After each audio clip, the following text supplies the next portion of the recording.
Татуировки министра обороны Пита Хектета снова в новостях.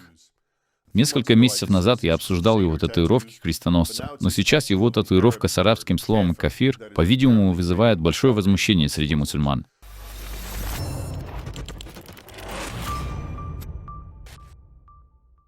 Прежде чем продолжить, давайте сначала дадим определение слову «кафир», поскольку это действительно важное, хотя и часто неправильно понимаемое слово. И, следовательно, это то, о чем вы, интеллигентный человек, должны знать, о чем свидетельствует тот факт, что вы смотрите это видео. Слово «кафир» в единственном числе и «куфар» или «кафура» во множественном числе почти полностью известно благодаря своим коннотациям, все из которых являются негативными. Слово «кафара» с трехсторонним корнем и его производное — это древнеисламское арабское слово, буквально означающее «прикрывать» или «скрывать что-либо». В исламском обиходе «кафир» стало означать того, кто, будучи приглашенным или ознакомленным с истинами ислама, все еще отвергает их, все еще скрывает их.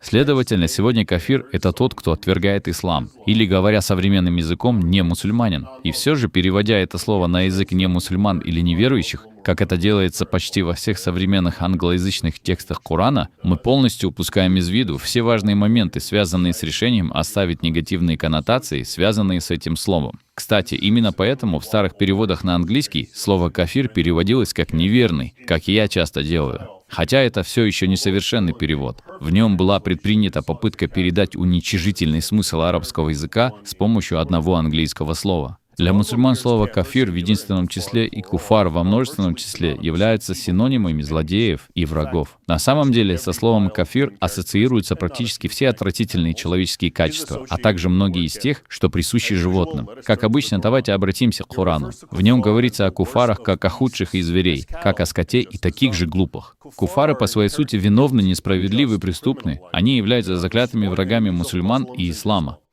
Аллах не любит их и проклинает. Исламское божество само является их заклятым врагом, которое требует, чтобы в их сердца вселился ужас. Смотрите в описании этого видео стихи, которые соответствуют этим нелестным характеристикам. Опять же, именно так Коран описывает всех не-мусульман, даже если они никогда не выступали против ислама и не причиняли ему вреда. Неудивительно, что исламский закон предписывает враждебное отношение к куфарам, призывает к непрекращающемуся джихаду со всеми смертями и разрушениями, которые всегда сопровождали его, по крайней мере, когда последователи Мухаммеда были сильны. Однако, когда они слабы и им нужно выждать более подходящий момент, разрешается обман и дружеские жесты по отношению к кафирам.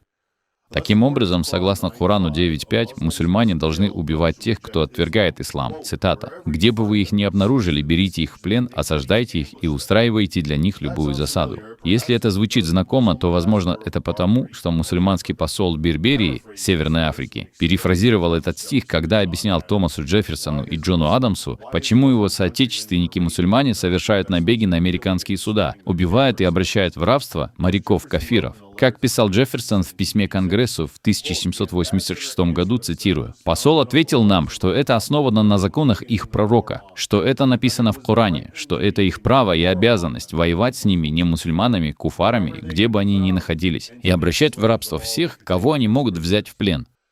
Но как насчет Ахляль-Китаб, так называемых людей Писания? Это выражение в Коране иногда применяется к евреям и христианам. Их называют куфарами или нет? Хотя апологеты ислама регулярно выступают за последнее, люди Писания, хотя и немного лучше, но в конечном счете относятся к подкатегории кафиров. В самом Коране это совершенно ясно сказано. Например, в нем говорится, что те, кто верит в Троицу или в то, что Христос Сын Божий, в две вещи, которые верят все христиане, совершили куфр, что означает, что они неверующие. Смотрите Коран 5, 72 и 73. Кстати, поскольку куфары по своей сути являются звероподобными недочеловеками по сравнению с мусульманами, шариат запрещает казнить мусульман за любые преступления, включая убийства, которые мусульмане могут совершить против немусульман, в соответствии с собственными словами Мухаммеда. Цитирую. «Пусть ни один мусульманин не будет убит из-за кафира». Так записано в Сахих аль-Бухари и других канонических сборниках.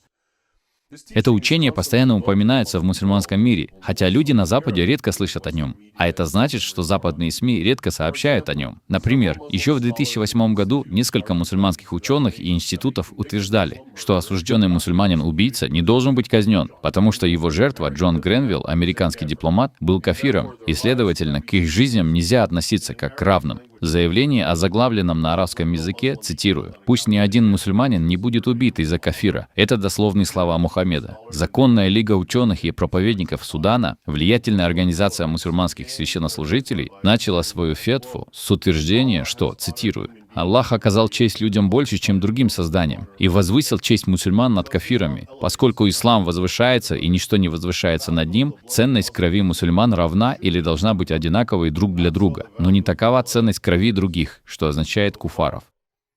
Аналогичным образом, во время видеозаписи проповеди египетский имам Самир Хашиш однажды объяснил, цитирую: «Пророк сказал, пусть ни один мусульманин не будет убит из-за кафира». Опять же, это хадис о том, что сказал Мухаммед. И имам продолжает.